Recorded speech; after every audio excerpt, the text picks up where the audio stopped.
दोस्तों, बहुत बहुत स्वागत है आपका अपने YouTube channel aim of success study point में। फ्रेंड, यहाँ पे जो हमारा सेशन है अभी हिंदी व्याकरण से हम उन इम्पोर्टेंट टॉपिक को ले रहे हैं जो हर परीक्षा में यहाँ से क्वेश्चन पूछे जाते हैं। कोई भी कम्पिटिटिव एग्जाम हो जहाँ पे हिंदी का सिलेबस दिया है तो हिंदी व्याकरण से क्वेश्चन ज़रूर पूछे जाते हैं। तो हमारी कोशिश यही है कि हम हर इम्पोर्टेंट टॉपिक को आप तक पहुँचाएँ और पूरा उस पर डिस्कस करें। तो बने रहिए वीडियो में लास्ट तक मेरे साथ। और जिन्होंने भी अभी तक चैनल को सब्सक्राइब नहीं किया है, जो चैनल पे न्यू आए हैं, तो फ्रेंड पहले वो चैनल को सब्सक्राइब कर लें, बेल आइकन को प्रेस कर लें ताकि जो भी न्यू वीडियो है उसका नोटिफिकेशन आपको मिल जाए। और वीडियो को लाइक करें और भी फ्रेंड्स के साथ शेयर करें जिन्हें जो इस तरह की प्रिपरेशन कर रहे हैं, जिन्हें ज़रूरत है इस तरह की वीडियो की, तो उन फ्रेंडों तक ज़रूर पहुँचाएँ। आज जो हम यहाँ पे डिस्कस करेंगे वो हमारा टॉपिक है कारक, यानी जो कारक चिन्ह। काफ़ी फ्रेंड यहाँ पे कंफ्यूज हो जाते हैं। ऐसा नहीं है, कारक चिन्ह आप बहुत पहले से पढ़ते आ रहे हैं, लेकिन फिर भी कुछ लोग भूल जाते हैं या बहुत ज़्यादा कन्फ्यूजन हो जाता है, तो वो आज हम यहाँ पे दूर करेंगे कन्फ्यूजन को। तो पूरा हम डिटेल में एक एक कारक को डिस्कस करते हुए चलेंगे, पूरा वीडियो देखिएगा। कारक होता क्या है पहले तो इसके बारे में जानते हैं। जो वाक्य में जिस शब्द का जो संबंध क्रिया से होता है उसे कारक कहते हैं, और इन्हें विभक्ति या परसर्ग यानी जो बाद में जोड़ने वाला भी कहा जाता है।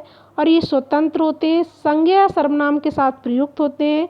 और हिंदी में परसर्ग यानी जो प्रत्ययों के विकसित रूप हैं, प्रत्यय इससे रिलेटेड भी वीडियो में आपको दूंगी। प्रत्यय क्या होता है? हिंदी में 8 कारक माने गए। कौन कौन से हैं?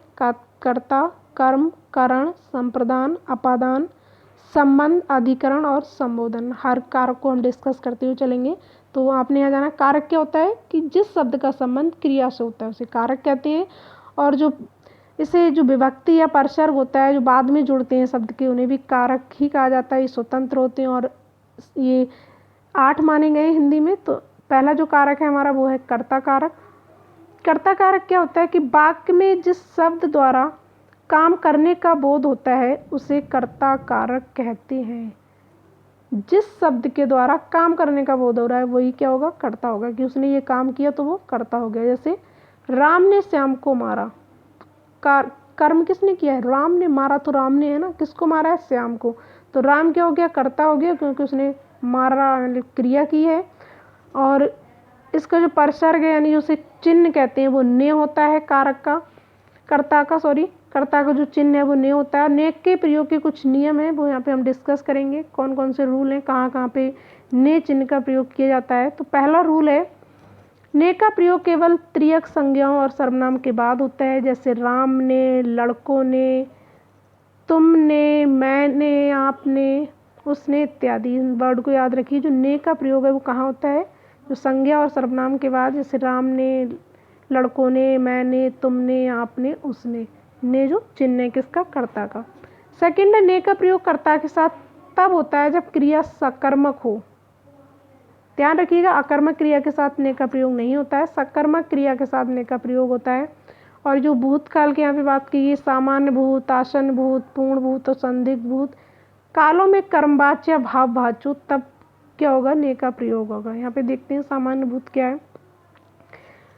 सामान्य भूत है, जैसे बालक ने पुस्तक पढ़ी, भूतकाल की बात हो रही है, तो सिंपल भूत हो गया ये सामान्य, जिसे कहेंगे कि बालक ने पुस्तक पढ़ी। आसन्न भूत होगा कि बालक ने पुस्तक पढ़ी है, पूरा उस पर जोर दे के बात की जा रही है। थर्ड है पूर्ण भूत, बालक ने पुस्तक पढ़ ली थी, बच्चे ने जो पुस्तक थी वो पूरी पढ़ ली थी। और संदिग्ध की बात करें तो बालक ने पुस्तक पढ़ी होगी, इसमें संदेह है, पढ़ी होगी, हो सकता है ना भी पढ़ी हो। नेक्स्ट है हेतु हेतुमत भूतकाल, बालक ने पुस्तक पढ़ी होती तो उत्तर ठीक होता। किसी से क्वेश्चन पूछा गया उससे रिलेटेड, तो उसने कहा कि इसमें कहा गया कि अगर उसने पढ़ा होता तो आंसर तो सही देता। तो ये हेतु हेतुमत भूतकाल हो गया। इस प्रकार केवल अपूर्ण भूत को छोड़कर शेष 5 भूतकालों में ने का प्रयोग होता है। थर्ड यहाँ पे बात करें, सामान्य यानी अकर्मक क्रिया के साथ ने का प्रयोग नहीं होता है, लेकिन कुछ जो वर्ड हैं जैसे नहाना, छींकना, थूकना, खांसना, इनमें क्या होता है? ने का प्रयोग होता है। ध्यान रखिएगा, ये था हमारा कर्ता कारक। नेक्स्ट चलते हैं कर्म कारक पे, इस पे डिस्कस करेंगे पूरा। कर्म कारक क्या है? वाक्य में क्रिया का प्रभाव या फल जिस शब्द पर पड़ता है उसे कर्म कारक कहते हैं। यानी जो सेंटेंस है, तो क्रिया का प्रभाव, जिस क्रिया का जो प्रभाव है यानी जो फल है जिस शब्द पर पड़ेगा वही क्या कहलाएगा? कर्म कारक। कर्म कारक कैसे? जैसे इसमें दिया है कि राम ने श्याम को मारा, तो यहाँ कर्ता तो राम हो गया, उसने मारा है, जो मारने का काम किया है वो किस पे किया है? श्याम को। यानी जो फल है, जो प्रभाव पड़ा है वो श्याम पर पड़ा है ना, पिता तो श्याम है होता है, यानी श्याम क्या हो गया? यहाँ पे कर्म हो गया। यहाँ श्याम के साथ जो कारक चिन्ह है को का प्रयोग होगा। कर्म का जो कारक चिन्ह होता है वो होता है को। अभी हम आपको ये भी दिखा देंगे, चिन्ह को आप नोट डाउन कर लेंगे जो भूल जाते हैं। कर्म कारक का जो प्रयोग है वो निम्नलिखित स्थितियों में होता है, उनको भी डिस्कस करते हैं। तो याद रखिएगा, कर्म कारक क्या होगा कि वाक्य में क्रिया का प्रभाव है या फल जिस शब्द पर पड़ेगा, सबसे ज़्यादा जिस पर जोर दिया जाएगा कि जो काम हो रहा है उसका प्रभाव किस पर पड़ रहा है, तो वो क्या होगा? कर्म होगा। पहला है कि कर्म कारक जो है को का प्रयोग चेतन या सजीव कर्म के साथ होता है। यानी सजीव जो चीज़ें हैं, सजीव कर्म हो रहे हैं उनके साथ होगा। जैसे श्याम ने गीता को पत्र लिखा, राम ने श्याम को पुस्तक दी, पिता ने पुत्र को बुलाया, गुरु ने शिष्य को शिक्षा दी। तो ये सब चेतन है, गीता, श्याम, पुत्र को, शिष्य को, तो इनके साथ कर्म जो कारक है उसके चिन्ह का प्रयोग होगा। नेक्स्ट है दिन के समय और तिथि प्रकट करने के लिए को का प्रयोग होता है। जैसे श्याम सोमवार को लखनऊ जाएगा, कोई दिन, समय और कोई डेट, तिथि मतलब कोई डेट यहाँ पे शो करनी है तो वहाँ पे को का प्रयोग होगा। 15 अगस्त को दिल्ली चलेंगे, रविवार को विद्यालय बंद रहेगा। तो यानी श्याम जो है सोमवार को, दिन का यहाँ पे बताया गया है 15 अगस्त मतलब डेट की बात की गई है, रविवार यहाँ पे भी दिन को प्रकट किया गया है, तो क्या होगा? यहाँ पे को का प्रयोग होगा। थर्ड है जब विशेषण का प्रयोग संज्ञा के रूप में कर्म कारक की भांति होता है तब उसके साथ को का प्रयोग होता है। यानी विशेषण जो होता है, जैसे बुरों को कोई नहीं चाहता, भूखों को भोजन कराओ। विशेषण क्या है? बुरा विशेषण है, भूखा विशेषण है, का प्रयोग संज्ञा के रूप में हो रहा है यहाँ पे, तो वहाँ पे जो कर्म कारक की भांति होता है तब उसके साथ को का प्रयोग करते हैं। जो बुरा है, भूखा है, यहाँ पे संज्ञा का काम कर रहे हैं लेकिन है विशेषण, तो वहाँ पे को का हम प्रयोग करेंगे। नेक्स्ट है अचेतन या निर्जीव कर्म के साथ को का प्रयोग नहीं होता है। ध्यान रखिएगा, अचेतन या निर्जीव जो चीज़ें उनके साथ को का प्रयोग नहीं होता है। जैसे उसने खाना खाया, गोपाल ने फिल्म देखी, इनके साथ नहीं किया गया है किसका? कर्म कारक का प्रयोग। नेक्स्ट है थर्ड वाला करण कारक। करण कारक क्या है? करण का अर्थ है साधन, यानी संज्ञा का वह रूप जिससे किसी क्रिया के साधन का बोध हो उसे करण कारक कहते हैं। जैसे शिकारी ने शेर को बंदूक से मारा। सिंपल याद रखिए, करण का अर्थ है साधन की जो संज्ञा है, यानी जो काम किया जा रहा है उसमें किस चीज़ का प्रयोग किया जा रहा है, उस साधन को हम यहाँ पे करण कारक कहेंगे। जैसे शिकारी ने शेर को बंदूक से मारा, तो इस वाक्य में क्या है? बंदूक के द्वारा शेर को मारा गया है, तो बंदूक क्या हो गया? करण कारक हुआ।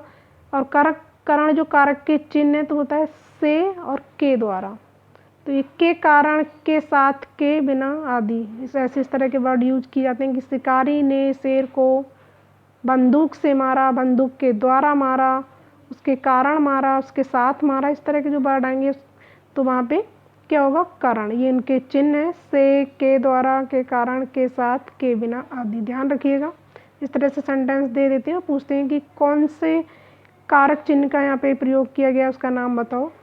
इसको ध्यान रखिएगा या नोट करते जाइएगा साथ में। आगे चलते हैं। नेक्स्ट है करण का ही अभी थोड़ा सा पार्ट रह गया है। करण कारक का प्रयोग निम्नलिखित स्थितियों में होता है। कौन कौन सी स्थिति में होता है उन्हें देखते हैं। पहला है साधन के अर्थ में करण कारक का प्रयोग होता है। जैसे मैंने गुरुजी से प्रश्न पूछा, उसने तलवार से शत्रु को मारा, गीता तूलिका से चित्र बनाती है, ये पहले बताया था कि साधन के अर्थ में करण कारक का प्रयोग होता है। उसने क्या, गुरुजी से प्रश्न पूछा, तलवार से मारा, साधन के रूप में काम कर रहा है। तूलिका से चित्र बनाती है, से जो चिन्ह आ रहा है आपका वो किसका है, करण कारक का है। नेक्स्ट है, साधक के अर्थ में भी करण कारक का प्रयोग होता है। जैसे उससे कोई अपराध नहीं हुआ, मुझसे ये सहन नहीं होता। साधक उससे, साधक है, उससे कोई अपराध नहीं हुआ, मुझसे ये सहन नहीं होता, तो वहाँ पे भी करण कारक का प्रयोग होता है। थर्ड है, भाववाचक संज्ञा से क्रिया विशेषण बनाते समय करण कारक का प्रयोग होता है। जो भाववाचक संज्ञा है उससे जब क्रिया विशेषण बनेगा तो वहाँ पे भी आपके करण कारक चिन्ह का प्रयोग होगा। जैसे नम्रता से बात करो, खुद से कहता हूँ, इस तरह की नम्रता से बोलो, क्रिया विशेषण बन रहा है यहाँ पे। भाववाचक संज्ञा नम्रता एक भाव है, अंदर से भाव आता है। खुद से कहता हूँ, ये जो अंदर से जो फीलिंग्स आती हैं, भाव आते हैं, तो उन्हें क्रिया विशेषण के रूप में जब प्रयोग किया जाएगा तो वहाँ पे भी करण कारक का प्रयोग होगा कि नम्रता से बात करो, किसी से बोलो, नम्रता के साथ बोलो, तो भाव निकल के आया, तो क्रिया विशेषण के रूप में यहाँ पे काम कर रहा है तो वहाँ पे से का प्रयोग होगा। मूल्य या भाव बताने के लिए करण कारक का प्रयोग होता है। जैसे आजकल आलू किस भाव से बिक रहा है, किसी चीज़ का मूल्य बता रहे हैं आप, प्राइस बता रहे हैं, तो वहाँ पे भी से का प्रयोग होगा, तो वहाँ करण कारक है। उत्पत्ति सूचक अर्थ में भी करण कारक का प्रयोग होता है। जैसे कोयला खान से निकलता है, गन्ने के रस से चीनी बनाई जाती है, लोभ से क्षोभ उत्पन्न होता है, मतलब किसी चीज़ की उत्पत्ति हो रही है तो वहाँ पे भी से का प्रयोग करेंगे। नेक्स्ट है, प्यार, मैत्री, बैर होने पर करण कारक का प्रयोग होता है। जैसे राम की रावण से शत्रुता थी, राम का विवाह सीता के साथ हुआ। इस तरह के जो शब्द आते हैं कि उसकी शत्रुता उससे है, उसको उससे बहुत बैर है, उसका विवाह उसके साथ हुआ या उसकी मित्रता उसके साथ है, तो इस तरह के जो शब्द आएंगे वहाँ पे भी करण कारक का प्रयोग होगा। नेक्स्ट है 4 नंबर, संप्रदान कारक। संप्रदान कारक क्या है, जिसके लिए कुछ किया जाए या जिसको कुछ दिया जाए उसका इसका बोध कराने वाले शब्द को संप्रदान कारक कहते हैं। जैसे उसने विद्यार्थी को पुस्तक दी, वाक्य में जो विद्यार्थी है वो संप्रदान है और इसका चिन्ह को होता है, इसका चिन्ह को होता है। कर्म और संप्रदान कारक का विभक्ति चिन्ह को है, परंतु दोनों के अर्थों में अंतर है, इस चीज़ को भी याद रखिएगा। संप्रदान का जो को होता है वो के लिए अपव्यय के स्थान पर या उसके अर्थ में प्रयुक्त होता है, जबकि कर्म का जो को है वो के लिए अर्थ से कोई संबंध नहीं है तब उसका यूज होता है। इसको थोड़ा सा डिस्कस करेंगे। संप्रदान कारक और जो कर्म है दोनों का चिन्ह को होता है, लेकिन उसका के लिए यूज होगा जो संप्रदान है कहाँ, अपव्यय के स्थान पे, और जो कर्म है उसका कोई संबंध बताने के लिए। यहाँ पे देखिएगा नीचे संप्रदान कारक और अपादान कारक के कुछ एग्जाम्पल दिए हुए हैं। कर्म कारक और संप्रदान कारक के यहाँ पे एग्जाम्पल हैं। सुनील अनिल को मारता है, और ये क्या है कि सुनील अनिल को रुपए देता है। यहाँ पे कोई चीज़ देने के लिए बात हो रही है, तो यहाँ पे वो मारता है, मतलब क्या है, इसमें कर्म के ऊपर प्रभाव पड़ रहा है। नेक्स्ट है कि माँ ने बच्चों को खेलते देखा, और यहाँ पे माँ ने बच्चों के लिए खिलौने खरीदे। के लिए की जब बात होगी कि उसने उसको कुछ दिया है तो वहाँ पे संप्रदान होगा, और उसमें ये क्या है कि माँ ने बच्चों को खेलते देखा बच्चों को, बच्चे वहाँ पे कर्म कर रहे हैं, और यहाँ पे जो कर्म है वो माँ ने किया है बच्चों के लिए। उस लड़के को बुलाया, उसने लड़कों को मिठाइयाँ दी। मतलब जो संप्रदान है उसमें सीधे सीधे ये चीज़ याद रखिए कि यहाँ पे कुछ ना कुछ देने की बात होगी, वहाँ पे संप्रदान कारक होगा। नेक्स्ट है संप्रदान जो कारक है उसका जो प्रयोग है निम्नलिखित स्थितियों में होता है। कौन कौन सी, किसी वस्तु को दिए जाने के अर्थ में को, के लिए अथवा के वास्ते का प्रयोग है। जैसे मैंने अभी आपको बताया वहाँ पे देने वाली अब चीज़ आ रही है तो वहाँ पे संप्रदान होगा। उमेश को पुस्तकें दो, अतिथि के लिए चाय बनाओ, बाढ़ पीड़ितों के वास्ते चंदा लाओ, किसी के लिए कुछ देने की बात की जा रही है। सेकंड है निर्मित निमित्त प्रकट करने के लिए संप्रदान कारक का प्रयोग, जैसे मैं गीता के लिए घड़ी लाया हूँ, के लिए। वह आपके लिए फल लाया है, रोगी के वास्ते दवा लाओ। बात वही हो रही है कि कुछ ना कुछ दिया जा रहा है, सीधे सिंपल याद रखिएगा। अवधि का निर्देश करने के लिए भी संप्रदान कारक का प्रयोग होता है, जैसे वह 4 माह के लिए देहरादून चला गया, के लिए आ रहा है। वो 15 दिन के लिए लखनऊ जाएंगे, वो 2 दिन के लिए मोटरसाइकिल चाहिए, मुझे 2 दिन के लिए मोटरसाइकिल दे दो। तो के लिए जब आए तो वहाँ पे समझ जाइए आप क्या है, संप्रदान कारक है। नेक्स्ट है चाहिए शब्द के साथ भी संप्रदान का प्रयोग होता है कि मजदूर को मजदूरी चाहिए, छात्रों के लिए पुस्तकें चाहिए, बच्चों के वास्ते मिठाई चाहिए। चाहिए शब्द जहाँ पे आए और को चिन्ह लगा हो तो आप समझ जाइए कि वहाँ पे क्या है, संप्रदान कारक है। ध्यान रखिएगा, ये कुछ इंपॉर्टेंट वर्ड्स काफ़ी इसी तरह से क्वेश्चन पूछे जाते हैं एग्जाम में। नेक्स्ट है अपादान कारक। अपादान कारक क्या होता है?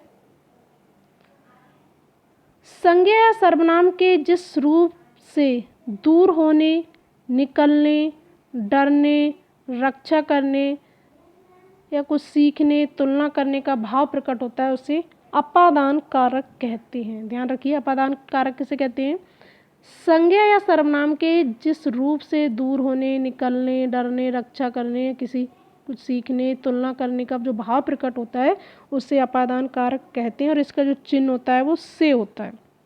जैसे मैं अल्मोड़ा से आया हूँ, मतलब इसमें क्या होगा कि किसी चीज़ से दूर हो रहा है। अपादान का ही मतलब ही होता है किसी चीज़ से दूर, अलगाव होना।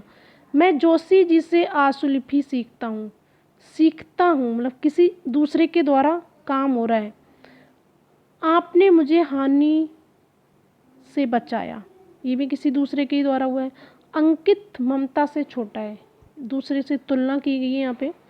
हिरन शेर से डरता है, दूसरे डरने की बात हो रही है। मैं यहाँ पे जो आपने देखे थे कि किसी जब दूर होगा किसी में तो वहाँ अपादान कारक होगा, कुछ निकलने के लिए, डरने के लिए, रक्षा करने के लिए, कुछ सीखने के लिए, तुलना करने के लिए, इन शब्द को याद रखिएगा। तो वहाँ अपादान कारक होता है और इसका चिन्ह से होता है। यहाँ पे करण कारक और अपादान कारक में कुछ अंतर। करण और अपादान दोनों कारकों में से चिन्ह का प्रयोग होता है, किंतु इन दोनों में जो मूलभूत अंतर है वो है करण क्रिया का साधन या उपकरण है। कर्ता कार्य संपन्न करने के लिए जिस उपकरण या साधन का प्रयोग करता है उसे करण कहते हैं। जैसे मैं कलम से लिखता हूँ, यहाँ कलम लिखने का उपकरण, मतलब जो करता है जिस चीज़ से या जिस साधन से काम कर रहा है उस पर बल दे रहा है कि मैं कलम से लिखता हूँ, तो कलम यहाँ पे क्या हो गया, उपकरण हो गया। तो ये वहाँ पे होगा आपका करण कारक। नीचे अतः कलम शब्द का प्रयोग करण कारण कारक में हुआ है। अपादान में अलगाव का भाव निहित होता है, जैसे पेड़ से पत्ता गिरा।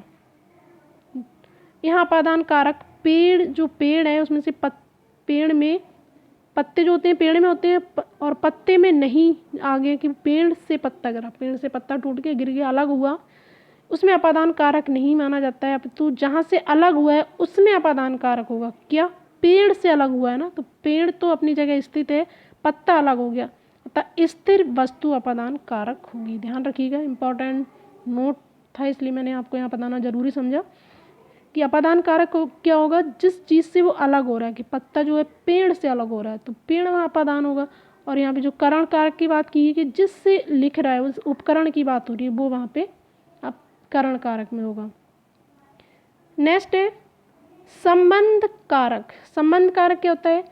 संज्ञा सर्वनाम के जिस रूप से किसी अन्य शब्द के साथ संबंध या लगाव प्रतीत हो उसे संबंध कारक कहते हैं। संबंध कारक में विभक्ति सदैव लगाई जाती है। संबंध कारक का प्रयोग निम्नलिखित स्थितियों में होता है। संबंध कारक क्या है? संज्ञा या सर्वनाम के जिस रूप में किसी अन्य शब्द के साथ संबंध या लगाव प्रतीत होता है वहाँ पे संबंध कारक होता है। कौन कौन सी स्थितियाँ, जो रूल्स हैं यहाँ पे संबंध कारक का प्रयोग होता है? पहला है कि एक संज्ञा या सर्वनाम का दूसरी संज्ञा या सर्वनाम से संबंध प्रदर्शित करने के लिए संबंध कारक का प्रयोग होता है। जैसे एग्जाम्पल को देखिएगा, अनीता सुरेश की बहन है, अनिल अजय का भाई है, सुरेंद्र वीरेंद्र का मित्र है। मतलब संबंध बताया गया है कि संज्ञा या सर्वनाम का संज्ञा या सर्वनाम का दूसरी संज्ञा या सर्वनाम से संबंध प्रदर्शित करने के लिए जो संबंध का प्रयोग होगा वो ही होगा आपका संबंध कारक। तो जो अनीता है संज्ञा है, किसकी बहन है? सुरेश की बहन है। दोनों में संबंध बताया गया। अनिल है अजय का भाई है। सुरेंद्र है वीरेंद्र का मित्र है। तो संज्ञा और सर्वनाम दोनों इसमें संबंध यहाँ बताया गया है, तो यहाँ पे होगा आपका संबंध कारक। नेक्स्ट है स्वामित्व या अधिकार प्रकट करने के लिए संबंध कारक का प्रयोग होता है। जैसे आप किसकी आज्ञा से आए हैं? नेताजी का लड़का बदमाश है, ये उमेश की कलम है। किसी चीज़ पे अपना अधिकार प्रकट करने के लिए कि आप किसकी आज्ञा से यहाँ पे आ गए। नेताजी यानी उसका जो लड़का है बहुत ही बड़ा डाकू है, यहाँ ये उमेश की कलम है, तो उस पर अधिकार की बात की गई है कि यहाँ पे लड़का है वो नेताजी का, उनका अधिकार है। आप किसकी आज्ञा से आए? मेरी आज्ञा से यहाँ पे आना चाहिए था, मतलब ये कहने का मीन्स है इसमें सेंटेंस में। ये उमेश की कलम है, तो अधिकार प्रकट किया जा रहा है किसी चीज़ पे, तो वहाँ पे भी आपका क्या होगा? संबंध कारक होगा। नेक्स्ट है कर्तव्य प्रकट करने के लिए संबंध कारक का प्रयोग होता है। जैसे प्रेमचंद के उपन्यास, शिवानी की कहानियाँ, मैथिली शरण गुप्त का साकेत, कबीर दास के दोहे इत्यादि। कर्तव्य यहाँ पे जो प्रकट किए गए हैं कि किसका उपन्यास किसके फेमस हैं, तो प्रेमचंद के कहानियाँ, शिवानी की, और जो साकेत किसका है? मैथिली शरण गुप्त का। नेक्स्ट है परिमाण प्रकट करने के लिए भी संबंध कारक का प्रयोग होता है। जैसे 5 मीटर की साड़ी, किसी चीज़ की जो हम परिमाण यानी जो नाप है वो बताते हैं। 4 पदों की कविता, यहाँ पे परिमाण की बात होगी कि 5 मीटर की साड़ी, 4 पदों की संख्या, तो वहाँ पे भी संबंध कारक का प्रयोग होता है। मोल भाव प्रकट करने के लिए भी संबंध कारक का प्रयोग होता है कि 10 रुपये की प्याज, 20 रुपये के आलू, 50 रुपये की मोटरसाइकिल आदि। 50 रुपये में मोटरसाइकिल कहाँ मिलती है? तो इस तरह की जो मोल भाव वाली चीज़ें हैं, तो वहाँ पे भी आपका क्या होगा? संबंध कारक होगा। नेक्स्ट है निर्माण का साधन प्रदर्शित करने के लिए भी संबंध कारक का प्रयोग होता है। जैसे ईंटों का मकान, चमड़े का जूता, सोने की अंगूठी। किसी निर्माण वाली चीज़ों का जो निर्माण होता है जिससे उनकी बात की जाएगी, तो वहाँ पे भी संबंध कारक होगा। नेक्स्ट है सर्वनाम की स्थिति में संबंध कारक का जो रूप है वो रा, रे, री हो जाता है। जैसे मेरी पुस्तक, तुम्हारा पत्र, मेरे दोस्त। सर्वनाम की जब स्थिति आएगी तो जो संबंध कारक का रूप है वो रा, रे, री में परिवर्तित हो जाता है। नेक्स्ट है अधिकरण कारक। अधिकरण कारक क्या होता है? संज्ञा सर्वनाम के जिस रूप से क्रिया का आधार सूचित होता है उसे अधिकरण कारक कहते हैं। इसके परसर्ग यानी उसके जो कारक चिन्ह हैं वो क्या होते हैं? में, पर। और अधिकरण कारक का जो प्रयोग है निम्नलिखित स्थितियों में होता है। संज्ञा सर्वनाम के जिस रूप से क्रिया का आधार सूचित होता है उसे अधिकरण कारक कहते हैं। पहला है कि स्थान, समय, भीतर या सीमा का बोध कराने के लिए अधिकरण कारक का प्रयोग होता है। जैसे उमेश लखनऊ में पढ़ता है, पुस्तक मेज पर है, उसके हाथ में कलम है, ठीक समय पर आ जाता है या आ जाना, वह 3 दिन में आएगा। स्थान, समय, भीतर या सीमा का जो बोध होगा तो वहाँ पे अधिकरण कारक होगा। ध्यान रखिएगा इन पॉइंट्स को।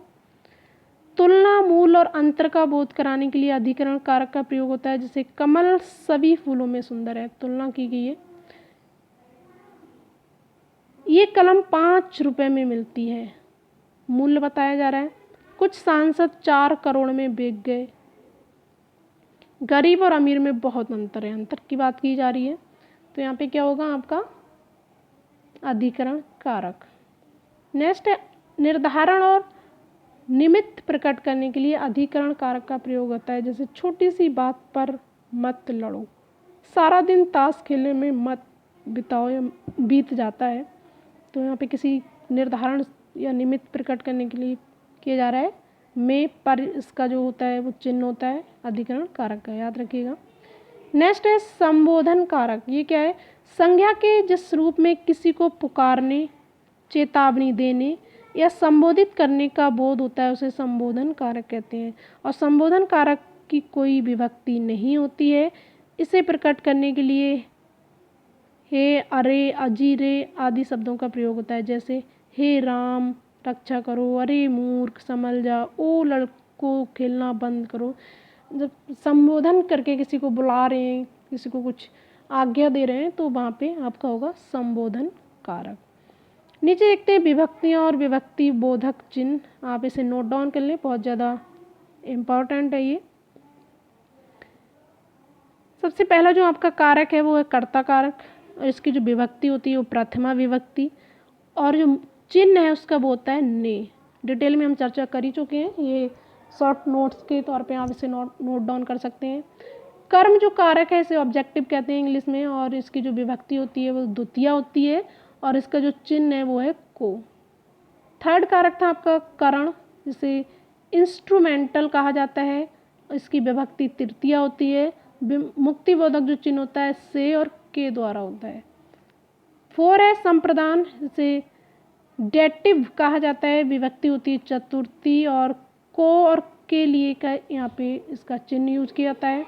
अपादान से एब्लेटिव कहा जाता है, पंचमी विभक्ति होती है इसकी, और से यहाँ पे अलगाव की बात होती है, वहाँ पे अपादान कारक होता है। संबंध, इसकी विभक्ति होती है षष्ठी यानी षष्टमी विभक्ति, और इसकी जो चिन्ह है वो का, के, की, रा, रे, री, ना, ने, नी, ये इसके चिन्ह होते हैं किसके, संबंध कारक के। नेक्स्ट है सातवां है जो अधिकरण, से लोकेटिव कहा जाता है, और इसकी विभक्ति सप्तमी होती है, और इसकी जो चिन्ह है वो में पर होता है।